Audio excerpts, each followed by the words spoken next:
Dagon by H P Lovecraft. Read by Miss Worm. I am writing this under appreciable mental strain, since by tonight I shall be no more. Penniless, and at the end of my supply of the drug which alone makes life endurable. I can bear the torture no longer, and shall cast myself from this garret window into the squalid street below. Do not think from my slavery to morphine that I am a weakling or a degenerate. When you have read these hastily scrawled pages, you may guess, though never fully realise, why it is that I must have forgetfulness or death. It was in one of the most open and least frequented parts of the broad Pacific that the packet of which I was supercargo fell a victim to the German sea raider.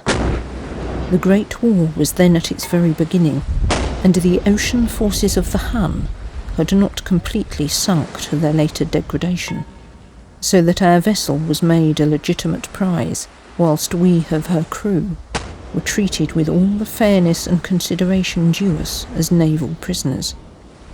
So liberal, indeed, was the discipline of our captors, that 5 days after we were taken, I managed to escape alone in a small boat with water and provisions for a good length of time. When I finally found myself adrift and free, I had but little idea of my surroundings. Never a competent navigator, I could only guess vaguely by the sun and stars that I was somewhat south of the equator. Of the longitude, I knew nothing, and no island or coastline was in sight. The weather kept fair, and for uncounted days I drifted aimlessly beneath the scorching sun, waiting either for some passing ship or to be cast on the shores of some habitable land.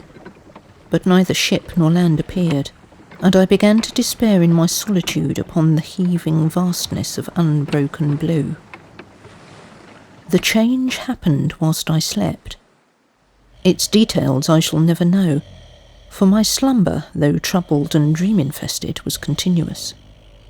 When at last I awakened, it was to discover myself half-sucked into a slimy expanse of hellish black mire, which extended about me in monotonous undulations as far as I could see, and in which my boat lay grounded some distance away. Though one might well imagine that my first sensation would be of wonder at so prodigious and unexpected a transformation of scenery, I was in reality more horrified than astonished, for there was in the air and in the rotting soil a sinister quality which chilled me to the very core.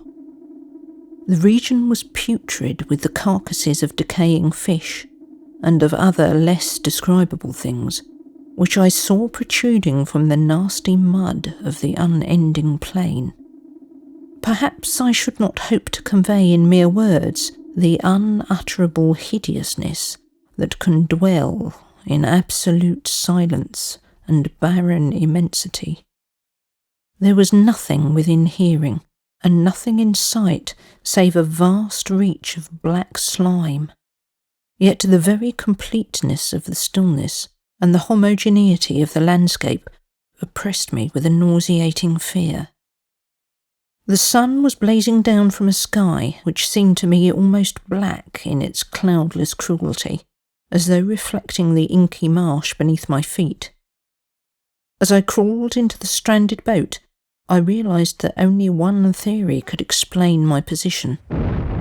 Through some unprecedented volcanic upheaval, a portion of the ocean floor must have been thrown to the surface, exposing regions which for innumerable millions of years had lain hidden under unfathomable watery depths.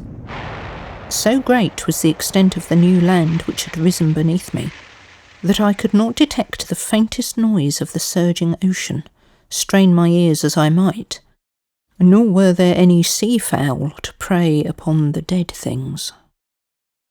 For several hours I sat thinking or brooding in the boat, which lay upon its side and afforded a slight shade as the sun moved across the heavens.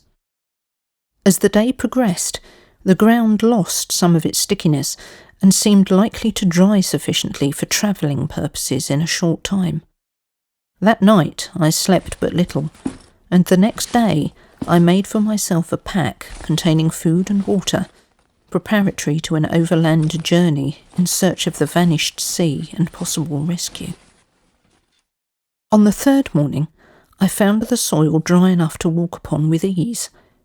The odour of the fish was maddening, but I was too much concerned with graver things to mind so slight an evil, and I set out boldly for an unknown goal. All day I forged steadily westward, guided by a faraway hummock which rose higher than any other elevation on that rolling desert.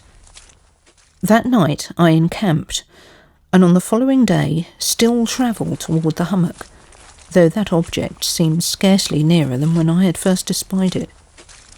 By the fourth evening I attained the base of the mound, which turned out to be much higher than it had appeared from a distance, an intervening valley setting it out in sharper relief from the general surface. Too weary to ascend, I slept in the shadow of the hill. I know not why my dreams were so wild that night, but ere the waning and fantastically gibbous moon had risen far above the eastern plain, I was awake in a cold perspiration, determined to sleep no more. Such visions as I had experienced were too much for me to endure again, and in the glow of the moon I saw how unwise I had been to travel by day. Without the glare of the parching sun, my journey would have cost me much less energy. Indeed, I now felt quite able to perform the ascent which had deterred me at sunset. Picking up my pack, I started for the crest of the eminence. I have said that the unbroken monotony of the rolling plain was a source of vague horror to me, but I think my horror was greater when I gained the summit of the mound and looked down the other side into an immeasurable pit or canyon, whose black recesses the moon had not yet soared high enough to illume.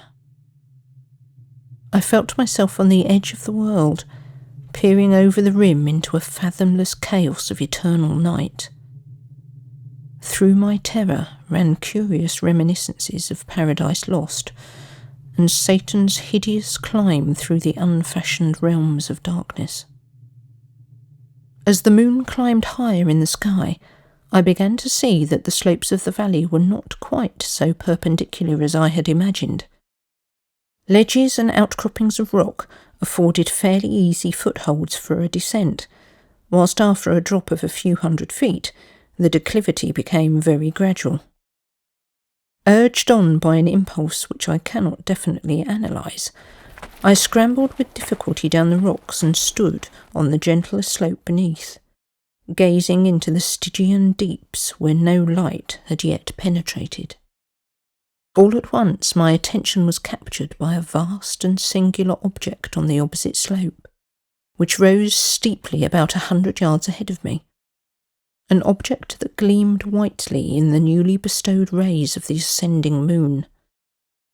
That it was merely a gigantic piece of stone I soon assured myself, but I was conscious of a distinct impression that its contour and position were not altogether the work of nature. A closer scrutiny filled me with sensations I cannot express, for despite its enormous magnitude, and its position in an abyss which had yawned at the bottom of the sea since the world was young, I perceived beyond a doubt that the strange object was a well-shaped monolith whose massive bulk had known the workmanship, and perhaps the worship, of living and thinking creatures. Dazed and frightened, yet not without a certain thrill of the scientist's or archaeologist's delight, I examined my surroundings more closely. The moon, now near its zenith, shone weirdly and vividly above the towering steeps that hemmed in the chasm, and revealed the fact that a far-flung body of water flowed at the bottom, winding out of sight in both directions and almost lapping my feet as I stood on the slope. Across the chasm, the The wavelets washed the base of the Cyclopean monolith, on whose surface I could now trace both inscriptions and crude sculptures. The writing was in a system of hieroglyphics unknown to me, and unlike anything I had ever seen in books, consisting for the most part of conventionalised aquatic symbols such as fishes, eels, octopuses, crustaceans, mollusks, whales and the like. Several characters obviously represented marine things which are unknown to the modern world, but whose decomposing forms I had observed on the ocean-risen plain. It was the pictorial carving, however, that did most to hold me spellbound. Plainly visible across the intervening water on account of their enormous size was an array of bas-reliefs whose subjects would have excited the envy of a Doré. I think that these things were supposed to depict men, at least a certain sort of man, though the creatures were shown disporting like fishes in the water of some marine grotto, or paying homage at some monolithic shrine which appeared to be under the waves as well. Of their faces and forms I dare not speak in detail, for the mere remembrance makes me grow faint. Grotesque beyond the imagination of a Poe or a Bulwer, they were damnably human in general outline, despite webbed hands and feet, shockingly wide and flabby lips, glassy bulging eyes, and other features less pleasant to recall. Curiously enough, they seemed to have been chiselled badly out of proportion with their scenic background, for one of the creatures was shown in the act of killing a whale, represented as but little larger than himself. I remarked, as I say, their grotesqueness and strange size, but in a moment decided that they were merely the imaginary gods of some primitive fishing or seafaring tribe.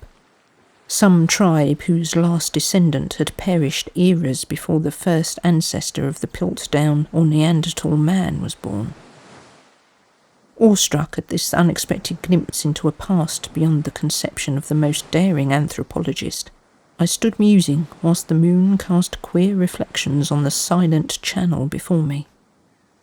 Then suddenly I saw it, with only a slight churning to mark its rise to the surface. The thing slid into view above the dark waters, vast, Polyphemus-like and loathsome. It darted like a stupendous monster of nightmares to the monolith, about which it flung its gigantic scaly arms, the while it bowed its hideous head and gave vent to certain measured sounds. I think I went mad then. Of my frantic ascent of the sloping cliff, and of my delirious journey back to the stranded boat, I remember little. I believe I sang a great deal, and laughed oddly when I was unable to sing. I have indistinct recollections of a great storm some time after I reached the boat. At any rate, I knew that I heard peals of thunder, and other tones which nature utters only in her wildest moods. When I came out of the shadows, I was in a San Francisco hospital, brought thither by the captain of the American ship which had picked up my boat mid-ocean. In my delirium I had said much, but found that my words had been given scant attention. Of any land upheaval in the Pacific, my rescuers knew nothing, nor did I deem it necessary to insist upon a thing which I knew they could not believe. Once I sought out a celebrated ethnologist and amused him with peculiar questions regarding the ancient Philistine legend of Dagon, the fish god. But soon perceiving that he was hopelessly conventional, I did not press my inquiries. It is at night, especially when the moon is gibbous and waning, that I see the thing. I tried morphine, but the drug has given only transient surcease, and has drawn me into its clutches as a hopeless slave. So now I am to end it all, having written a full account for the information or the contemptuous amusement of my fellow men. Often I ask myself if it could not all have been a pure phantasm, a mere freak of fever, as I lay sun-stricken and raving in the open boat after my escape from the German man-of-war? This I ask myself, but ever does there come before me a hideously vivid vision in reply. I cannot think of the deep sea without shuddering at the nameless things that may at this very moment be crawling and floundering on its slimy bed, worshipping their ancient stone idols and carving their own detestable likenesses on submarine obelisks of water-soaked granite. I dream of a day when they may rise above the billows, to drag down in their reeking talons the remnants of puny war-exhausted mankind, of a day when the land shall sink and the dark ocean floor shall ascend amidst universal pandemonium. The end is near. I hear a noise at the door, as if some immense slippery body lumbers against it. It shall not find me. God, that hand! The window! The window!